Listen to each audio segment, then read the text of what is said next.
And their job first and foremost is to protect British people, and they've failed miserably. Do you understand the statistics, which I want to get onto just for your audience? Because if you care about women, yeah, I care about British women. And it's 200,000. No, it's so we went in 2003 from 8,800 to 2023 88,000. Now you can draw a graph for this. You can take the figures from 1975. There was 364 rapes or 400 rapes in Sweden. Last year was 32,000 rapes. Now, and people say, well, what's that to do? It's very clear what to do. If you can draw a graph from Islamic immigration, and you can draw a graph from the statistics. So in the UK, Muslim men make up 3% of the British population. 3%. That's nothing though. That's well, they're responsible for 90% of the gang, and 30% of the men who have committed these gangs are called Mohammed. If you want to look at statistics in Germany, I think it's 56 or 58% of the rapes were by Muslim migrants. They make up less than 10%. Sweden, 63%. 63% of the rapes in Sweden, Muslim migrants imported into the nation, have come in and they're raping their way through the country. And that's the same in the UK. Murders, rapes, 77% of the rapes last year in Paris. 77% of the rapes in Paris. Now, again, is this something you're willing to sacrifice and play a game with? Do you remember, I'm sure you do, the Summer Olympics where one of the girls was raped and she pretended that she couldn't identify her attacker because she was afraid of being called racist? Yes. Well, in the UK, this is... So we get to 2009. This is my story. I do this first demonstration. I face relentless attacks, violence. My house is smashed up. But at the time, I'm part of a group of young Englishmen that go to football together. You know? And so if I went out on the town for those 4 or 5 years, I had to go out in a group of 20 or 30 men, because otherwise I'm under attack. Now, so I know at this point, I've grown up with Muslims. I know how they act. I know how they behave. I know how they think. I know all of it, yeah, and I've grown up in that environment, and I know there's only one thing they actually respect, and it's strength, and that's just the fact. They respect strength. Okay. You show them weakness, they'll run all over it. So come to 2009, our soldiers are attacked. I then decide that, and I sit down with my cousin and say, if we allow this, like the progression here, and it actually moves on, you see where it goes, because this same group who protested against our soldiers and attacked our soldiers, well, 2 years later, they beheaded one of our soldiers. And the man who beheaded him, I'd already made a video telling the public who he was the year before. And looking at this group, this was the group that we were confronting, yeah? And they went on to behead Lee Rigby, as a British soldier, in the streets of our capital city. They took his head off in the street, yeah? Now, this was the progression of a process. What you're seeing there in New York, this is where it's going. I'm telling you, this is, and there's nowhere else it's going, okay? Especially as in the United States, they've got firearms. So you're going to see an explosion coming to your country that you need to prepare for. And you're quite lucky, but lucky in the sense that you've got brave politicians, even talk show hosts, that are willing to have this discussion. This is a difficult discussion to have.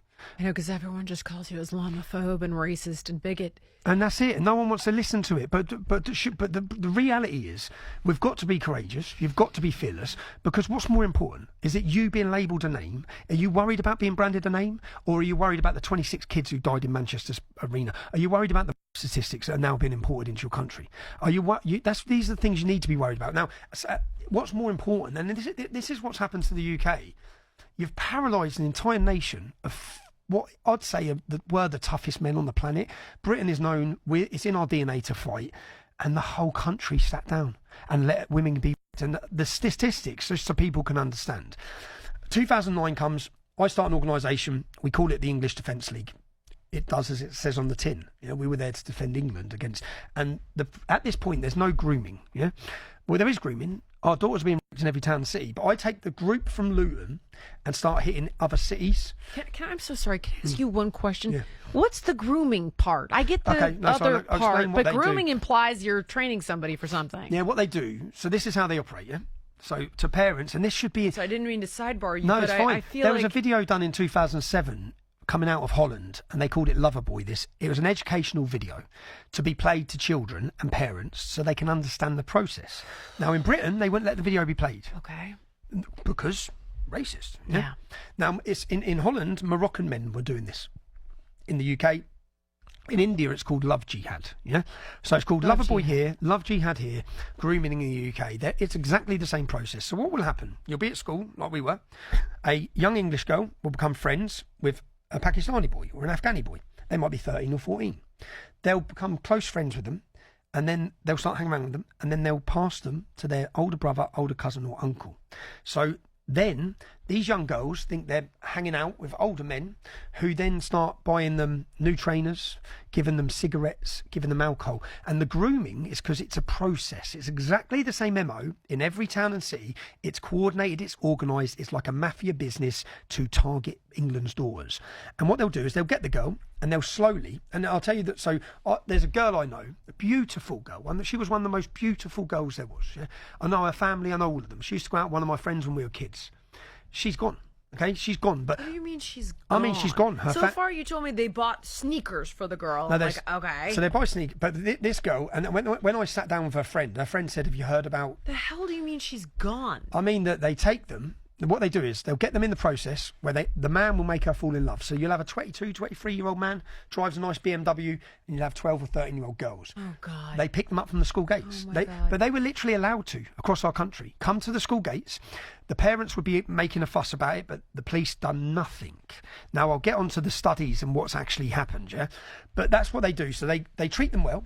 They give them money, they give them cigarettes. Now, in that process, they then isolate them. So they take them away from their group of friends, and they get them hanging around with only girls that are in with the other Pakistani boys who have been groomed as well. So the girls are in the same group then. They're all getting drunk, they're all getting drugs, they're all being fed these things, and they're all hanging around with these groups of men. Yeah, that's the process. The girl thinks she's fell in love. Now, sometimes what they do is the man will then say to the girl who thinks she's his girlfriend and thinks she loves him, yeah, and thinks he loves her. But then by that point, the men will be saying, your parents treat you like a child. They treat you like a little girl. You're not a little girl. So they cause a division at home. And then they start, so they want the parents to fall out with the daughter. They want them isolated on their own. Now, this is a process. And this has happened to Sikh girls, Hindu girls, but majority white girls. Yeah, they target all non-Muslim girls. They get them in this process. Then the man sometimes, which comes out in the court cases, how they first get them, is the man will say, I'm in real trouble. I owe these real bad people money and I need your help. And the only way I can get out the money is if you have sex with a man. That's how it starts with some of them. Yeah. So and it's the same MO. So the girl thinks she's saving him. Yeah. And she's a child. She's a child of 12, 13, sometimes 11. Oh. Or sometimes they get them to a position where they fall in love, and then they take them to a house, and 5 or 6 men will then just gang rape the child. Now, this sounds to an audience. It sounds insane. Yeah, but you need to listen. I know the numbers. It's here. America, it's here, yeah? So, because there's not one single place this hasn't happened. Not one single city in the UK that has a Muslim community where these gangs have been operating and targeting. Now, I start my activism in 2009. I start an organisation, and we as young men hit the streets. Now, there's a lot of criticism against the organisation I formed. Yeah, this is the Piers Morgan critique that I want. We'll talk about. Yeah. But he's like, and I like Piers a lot. Yeah. So Piers is like, this is the wrong way to handle it. This violence is the wrong way. This is making the situation worse. That's the top criticism probably of the British Defence League you're talking about. Probably correct in some manners. Okay. In some manners, I was 25 years old. We attempted in Luton to set up a petition. We attempted to talk to our council. We attempted to speak to the government. No one would speak with us. Yeah. At this point, our daughters are being raped in every town and city. Matters into your own hands. At this point, we need men on the street. And and what we did, look, it wasn't going to be female nurses or doctors that stood up to terrorists or gangs of jihadist rape gangs, heroin gangs, armed gangs. It wasn't going to be that. So it was only going to be a certain type of mindset of Englishmen that would stand up to that. So when we went on the streets, now we left Luton as a group. We protested in Luton, our hometown, and we were attacked by the police. We were crushed by the police. They don't crush them. We were crushed by the police. Then we went to a city called Birmingham, and we went to this city, and there's you can get the video of this. There's a young boy called Sean, and he's with his friend. He's 11 years old. He goes shopping in the city centre, and this jihadist group, the same group, Al Mujahideen, who are now. Do you know why they are now a prescribed terrorist organisation? Because we went after them. Other than that, they were allowed for 20, 30 years to do what they've done. Because the English Defence League clashed with this group, and young men formed groups in every town and city, the Proud Boys probably was similar, yeah, in America. Oh, see, the Proud Boys here have such a bad reputation. Yeah, I know. But they're a bad reputation, but a lot of it's lies as well, which we face lies. They called us racist. We had a lesbian and gay division. We had a Sikh division, a Hindu division, a Jewish division. I don't know that the Proud Boys have that. Here, this is all I know of them. And admittedly, I've left it at face value. And I'm like, they're racists. And I've never looked. Do you know the founder wasn't white of the Proud Boys? Come on. Enrique? He's not white? Enrique? Seriously? He's not white? I can't defend these guys because I've always thought of them, obviously, as like horrendous white supremacists. So I don't know. I've not looked into it. Do you know some of the Proud Boys? So when there was a court case, there was a Proud Boy whose wife was black. And they cut her out of every picture as he was going into court. They just cut her out. So again, with the English Defence League, look, at every demonstration we had a non-white person speak. At every demonstration, because I'm from Luton, so my hometown, white and black's like this. There's no difference. So what made up at the start of the English Defence League, we got a Nazi flag and set fire to it. You won't see any of this from the media. The media will turn up at a demonstration. They'll home in on a few white, skinhead, angry-looking men, and that's what they'd pump to the whole country. Yeah, the reality was very different. Now, the entire time, if you Google English Defence League, the entire time I led it, the Metropolitan Police Force has a counter-extremism unit in Scotland Yard whose job it was to define groups. So you have far right, extreme far right, far left. The entire time I led the English Defence League, it was a centrist organisation. But the media would tell you it's a far right extremist organisation. Now, once that was said 1,000 times, that's then. I got to be honest. I mean, I've been called a white supremacist like a million times, famously on Piers. Who called you this went viral. A Muslim guy named Wajahat Ali, and I was simply trying to explain, this was after Bondi. I've talked about this before, so I'll make it brief because the audience is like, we got it. But I was trying to explain, like, listen, okay, bigotry is an irrational fear of something. But the problem is, when you're hearing about grooming gangs and it's thousands and thousands of girls in a small country, or you're watching... It's more than that. We'll get on that. I'll give you the figures. Okay. And I'm watching video of what just happened in Washington, D.C., where they're in the streets, death to America, Allahu Akbar, burning the flag, right? I'm watching it in New York, like I just showed you. And it's not irrational, is it? You're thinking, right, okay. So you're thinking, like, but here's the concern is... This to me is a bad idea, and I don't like this idea. It scares me quite a bit, and I don't think it's irrational. And it's like, oh, you're a white nationalist. And the funny part is I probably could not be farther from a white nationalist. But, you're like, I guess I'm a white nationalist now. So I now have just taken a step back from believing anything at face value. Do you know why that is? Do you know why those words are used? To stop the debate. I know. So basically, they had the monopoly on this for 30 years where they had everyone scared. Not anymore. Yeah? So I wore all those labels, and I face... There's 6 Muslims in jail, got 30 years. They were on the way to kill me. They got caught with guns, bombs, IEDs. I had to be killed because of my blasphemy. So they got to the location 2 hours late. I've had threat, violence, but they labelled me as a Nazi. Now the Nazis hate me. I'm a race traitor to them because my organisation has always welcomed everyone and any colour and any race. So I'm a Nazi on one side and then I'm a Zionist traitor on the other. It's like I get hit from every side, and the truth is and do you know why? See Piers Morgan.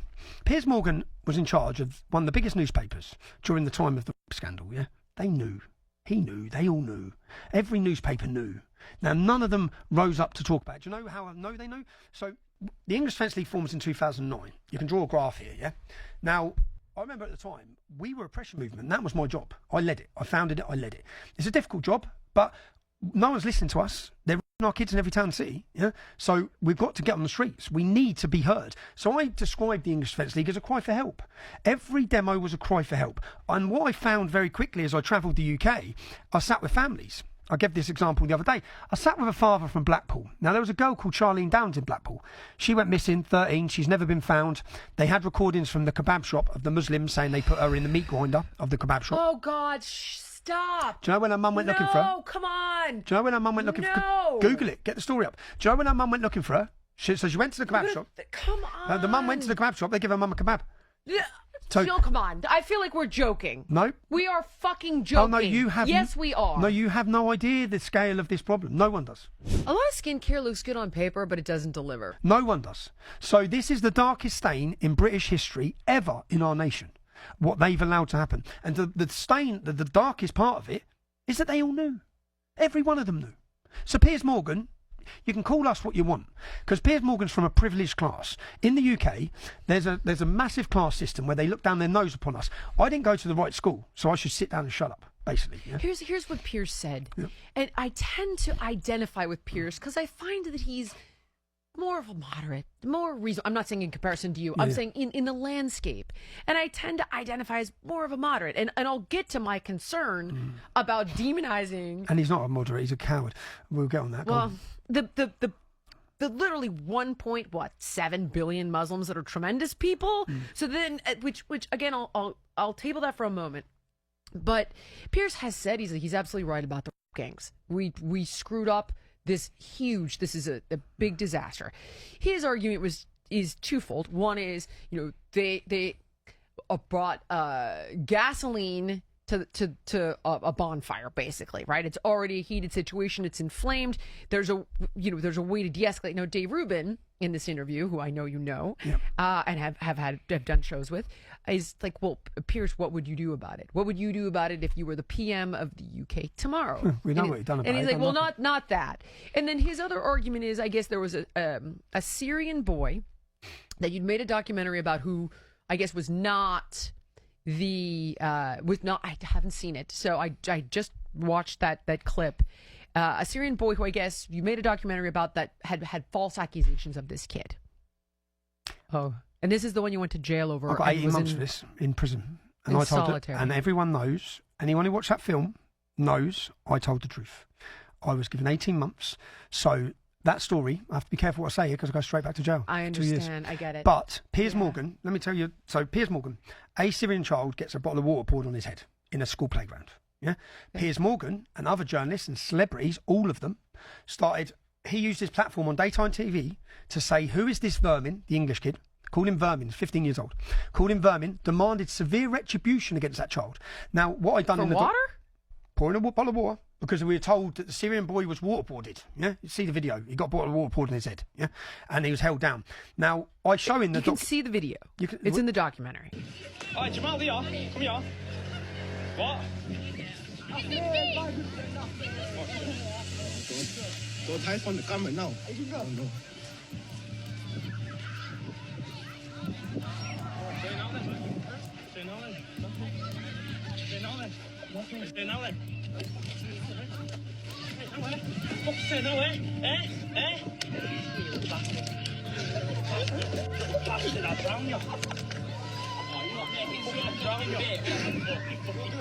Okay. So he gets a bottle of water poured on him. He has a broken arm at the time. The Syrian kid. boy, okay. in a plaster, and we're told that he broke his arm in a racist attack against him. Yeah, that's what we're told.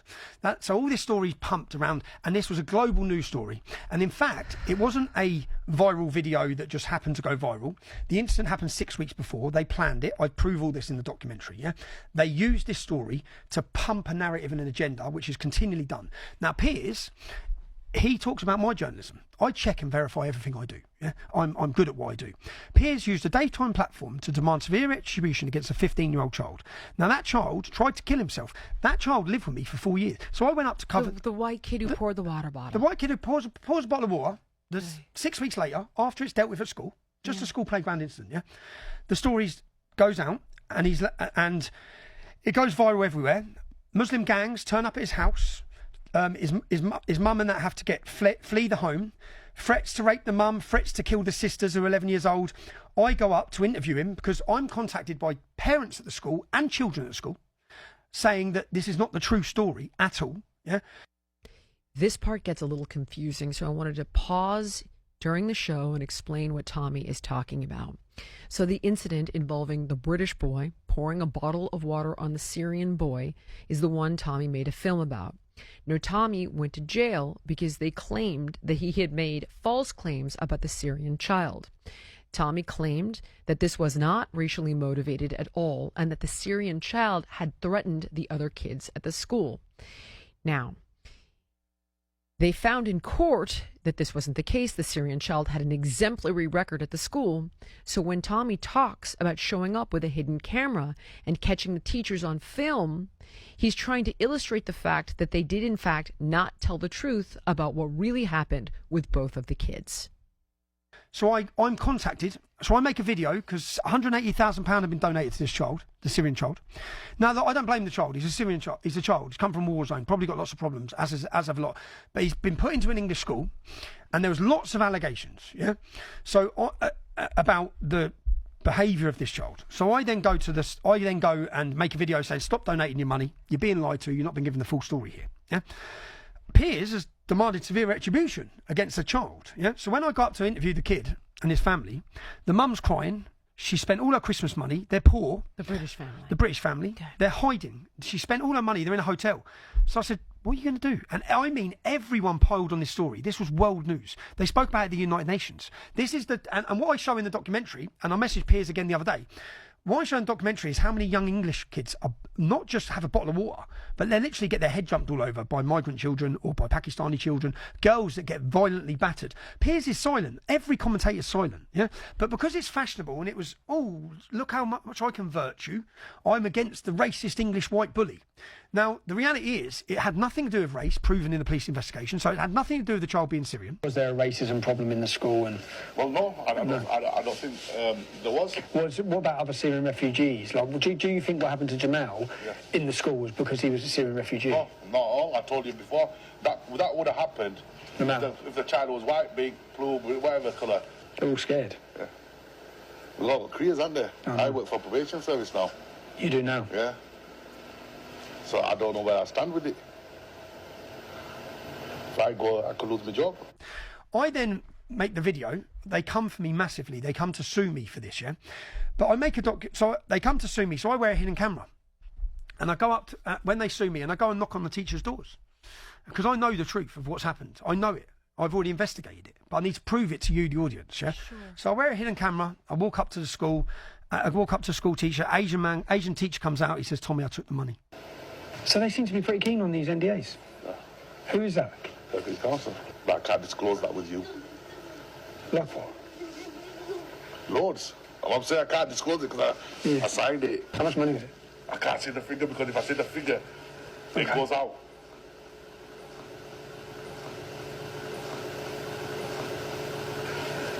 Because, mate... 18. I've just found out. Well, the head teacher's told us already that he was blackmailed and threatened. I've just found out of Kumar. He was paid £18,000.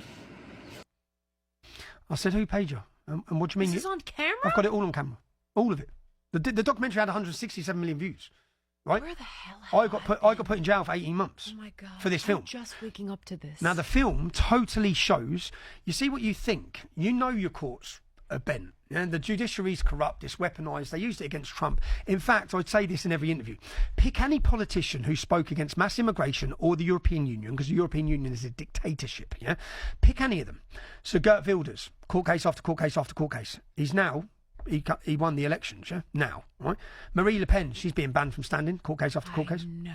I know. Salvini, 6-year court cases, all lies. He proved himself innocent, but for 6 years he faced the court cases. Now, the process is the punishment. Morten Messerschmidt, Denmark, faced the same hate crime, all nonsense, yeah? So the courts are used when they can't stop you. So the courts were used against me, and they put me through the courts. So I went and wore a hidden camera, and the Asian teacher says, they paid us. I said, who paid you? And he says, Kirklees Council. So I look at who's in charge of Kirklees Council. Shabir Pandor is the Muslim in charge of this council. Now, I don't know if you remember the Batley school protests. There was a school teacher mentioned Mohammed. I'm so sorry. I am new to all of this. Well, I know about the grooming gangs a little bit. I'm waking up to Death to America and the burning of my flag and the calling for jihad in Times Square and in my nation's capital. So that's the part that I'm like, that's scary. I don't like that. And then if you heard about Tommy Robinson, I'm like, who's Tommy Robinson? Then I go and I watch a bunch of your interviews and I'm like, oh my God. So this documentary, obviously I went and then the head teacher, I go to the head teacher's house and he says, He says, you're never going to get the truth out of you on this. And I've got it all on record. I said, why? He said, no one's allowed to talk about this, Tommy. I've got a problem here. I lost my job over this. And as a result, the council has told me that I cannot speak to anybody ever about it. So I can't discuss it, I can't discuss it with the media. I've always wanted to have my say Against it, yeah. which I've never had, never been allowed to have. He goes, we told the media the truth. Yeah, we told them. Now, bearing in mind, when I go and interview this English family, I said, where are you going to go? She said, we've got nowhere to go. Everyone wants to kill us. I mean, everyone wants to kill them. Yeah. I show in the documentary, I take the boy's social media account and I do a piece of paper for every hate incident and hate crime. It's this big. Now, the entire Islamic community had 360 incidents against him that year. He had 100,000, this kid. No one cared. No one spoke up for him. Now, so I go up there and I say, right, where are you going to stay? And they're 4 hours away from where I lived. So I took the family home. The boy lived with me for 3-4 years. And he tries to kill himself on Christmas Eve. He barricades himself in because he's reading these comments that are telling him that he's a child. Now, Piers has never come out and apologised for this. Now, on the film, the reason why Piers doesn't like me is because I exposed his ass to the world. Would you ever go on a show? Yeah, I would, yeah. But I wanted him to wait his turn because he's not... I want him to wait his turn because he thinks he's the top of the relevance, but he's been proven. Piers hacked dead kids' phones. Fact. You guys got to have a talk. We'll have it out. It will be a talk, but it'll be a talk. We had a talk, yeah? It was the most watched version of... Oh, you did? Where the fuck? So on Good Morning Britain... Because he goes on Dave's show and he's like, you won't come talk to me. No, the point is, no. So what happened is, I went on Good Morning Britain, which was with Piers Morgan, after 3 consecutive terrorist attacks in 3 weeks in our country, yeah? And I went on... And I was discussing it, and in there I pulled out the Quran, yeah, and they all, you should have seen the fear in their eyes, yeah. You read He verses, said, "Put the book down, put the book down." Yeah. I said, "No, I won't put the book down." No, I said, "No, we have to have a discussion on this. There's 100 verses in this. There's call for our murder." Now Piers shouted me down, called me a bigot and Islamophobe. For trying to have a conversation. So, and then he blocked me after that. Now, this was the most watched show, and it has not aged well for him. Get it up. It's not aged well for him, because I'm just sitting there saying, listen, we've got to stop these problems. We've got to stop the terrorism, stop the jihad.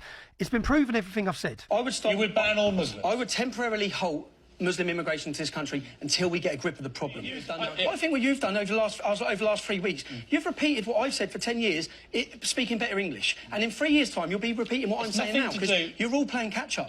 You are an influential And at every opportunity, I point out that you should not attack innocent Muslims. At every opportunity, every single time, I differentiate Muslims from Islam. Right. But what you don't do... differentiate Muslims... Muslims are people. Islam is an idea. Yeah. Islam's an idea, a bad idea. And yes or no? Okay. Are you Islamophobic? There's no such word as Islamophobia. Phobia is an irrational fear. It's not irrational to fear these things. Show some damn respect for people's religious beliefs, right? Winston Churchill. No, I'm quoting some of the best leaders in this country. You're sounding like a bigoted lunatic. No, I'm not. William Gladstone. You are stirring up hatred. You are abusing people's religion. You're abusing their faith, and you're being a complete disgrace. So from the start of my activism in 2009, everyone said I was lying about the gangs. I went on big news shows in my country and said they're kidnapping our daughters, and I was condemned time and time. They laughed at me. They didn't just laugh at me, but this smear campaign and this operation to discredit me and label me and smear me of all of these things and attack me, imprison me. I've not, from that point of talking in 2009 till right now, there's not been one period in those 16 years that I haven't faced prison. I face 10 years now.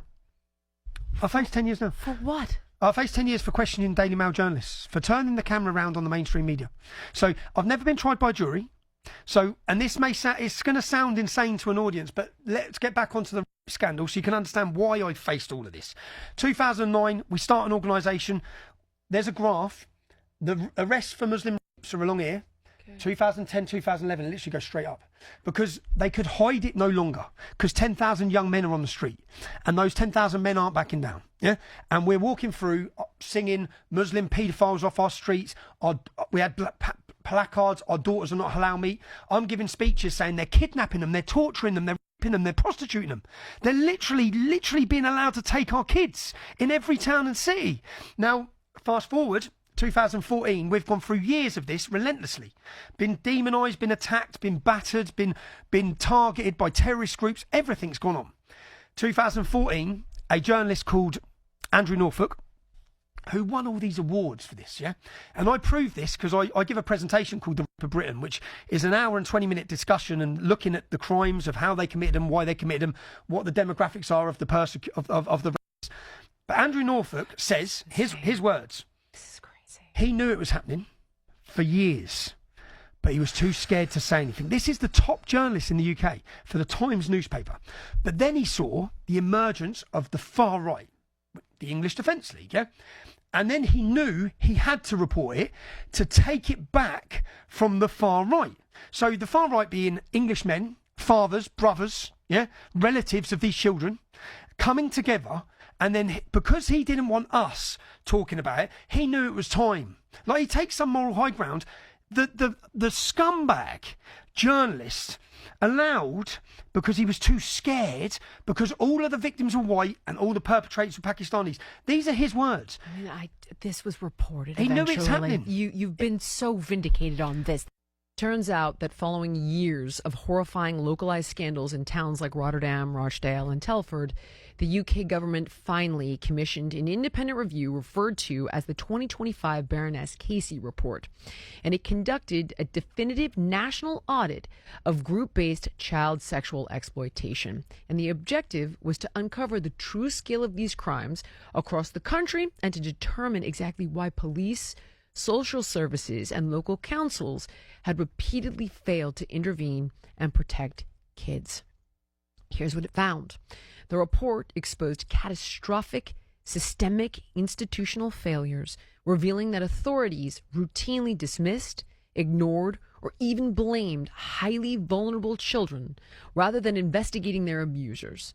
Crucially, it concluded that a culture of institutional cowardice and fear of being labeled racist prevented police and social workers from acting on intelligence or openly acknowledging the demographic realities of the perpetrators, which allowed these organized networks to operate with near impunity for decades. So basically, 2014, a report comes out after this journalist and a very brave girl called Sammy Woodhouse. You should speak to Sammy sometime, yeah? She's the survivor who brought this. So we talked about it. We brought it to the country's attention. No one could hide from it. We made sure the world knew, yeah? We went round for 4 or 5 years into cities with the world's media highlighting this crime. They decided then they've got to do something, yeah, because they know it's boiling over here. So they started arresting them. And in 2014, Sammy Woodhouse, who's a survivor of one of the worst gangs in our country's history, she was impregnated as a child. She has a baby, yeah? Nothing. She went to the police. Everyone went to the police. All these girls went to the police. I do know that. So 2014, a report comes out. I can remember I was sat in jail at the time. So I'm sat in jail. Boom! This report comes out. Everything we said, everything we'd been saying. So the girl who got chopped up as kebab meat, yeah? Oh my God, this is insane what you're telling me. That girl... This is insane. No, it's a horror movie. This is a horror movie to a scale that no one can understand. And you have to understand, when we started talking about it in 2009, every council and every police force has allowed it. So the people in top, say for example, the officer, Rotherham is this report that comes out in 2014 from Andrew Norfolk and Sammy Woodhouse, the brave lady who fronted this and brought this to the court. She brought it to the court. She didn't back down with the support of the journalist who knew it was happening for years. Yeah, he was forced to do it because of the formation of the English Defence League. Now, the English Defence League was for the brave and the stupid. Yeah, because no, it was brave men, but it attracted some arseholes. I understand. Yeah, it was a nationalist organisation with the flag of our country that the media kept saying was racist. So we had a battle within the movement ourselves to kick out any racists that were coming. But we had an issue that we needed to highlight on the street. No one was listening. So they start arresting them all. And then in 2014, this report comes out and vindicates everything we said. And it doesn't just vindicate it. What we find out from this report is that the police, and remember the top police officer in charge of Rotherham, the town, they find out that 1,400 children were in this small town of Rotherham. Now, Rotherham has a 3.7% Muslim population. Not many there. My town has 50%. Some of the towns have 35, 40, 50% in other towns across the country. So imagine the figures in these towns. But 1,400 children in this small town.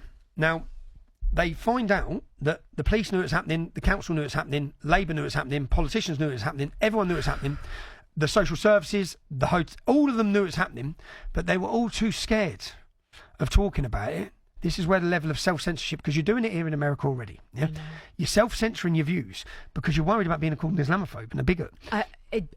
I'm also worried, and I don't want to take.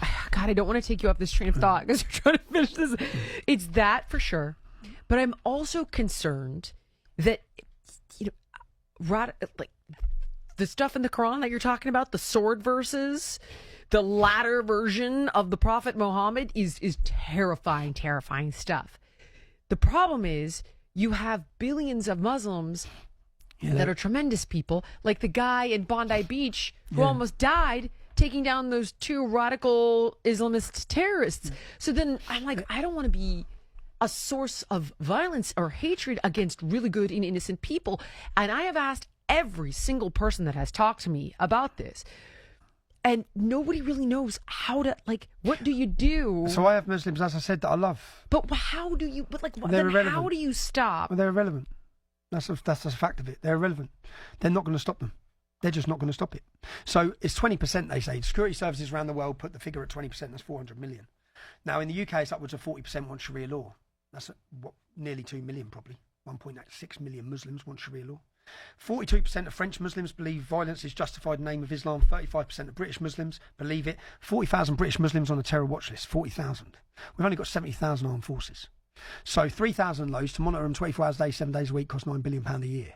So again, when we're looking at statistics, do you know in the whole period, we'll go through the Rotherham, 3.7%, 1,400 children raped. We find out that the police knew. What we find out is that 2 fathers got together while they're 13-year-old girls, and this isn't Tommy Robinson's opinion. You don't have to take my word for it. Read the study. Read the investigation that was done, that was funded to expose this, the Casey report. So when you read it, 2 fathers get together, 6 Muslims are raping their daughters, 2 girls, 13 years old. The dads go to the house to get their girls back. The police turned up and arrested the dads. What? Yeah. On what charge? On causing a disorder at the house. Left the girls inside the house with the men, left the children. Literally, when I'm telling you, they literally were stood down. Police across the country were stood down. In that same town, now I know some of these girls now. I've got to know the families around the whole UK for these crimes. One of the dads rang 999 100 times. Rang 999 100 times. There was another young girl, she was 12. She's drunk, and she was in a derelict property. 5 men, all raped her. Police turned up, caught them in the process. They arrested the child for being drunk and disorderly. Stop. Come on, this can't be true. This can't be true. This can't be true. Every word of it. Can't be true. Do you know what else? They took an 11-year-old girl and they got a hot iron rod with the letter M. They heated it up and they scolded her bum because she was probably a Mohammed. Another young girl, they nailed her tongue to a table. This isn't even about sexual... Hold on. I gotta just slow. This is real? This is provable. This is it. This is not hearsay. This is all documented now. It wasn't. No one knew about it. How could someone fact check us? You can fact check it from the court papers, and this is what come out recently. Do you know they were using a pun to make what come out from Elon Musk shared was the court transcripts, and they're hiding all of this. Keir Starmer's just agreed to delete all the court transcripts from the cases, because there's so basically the cover up, which had been going on for 30 years, we form, so they look at us and think we've all got dirty hands. The police that let it happen, dirty hands. Politicians let it happen, dirty hands. We've literally all allowed this to happen, And because we're scared. Now, and you can look at the fear for that. Look at what Keir Starmer just done when your country, our biggest ally, if we're in trouble, we need you, So you're going to war with the Ayatollah. Keir Starmer won't let you use the military bases. That's not to do with our values or our belief. It's to do with surrender. He surrendered to the mob rule already. Okay, it's frustrating.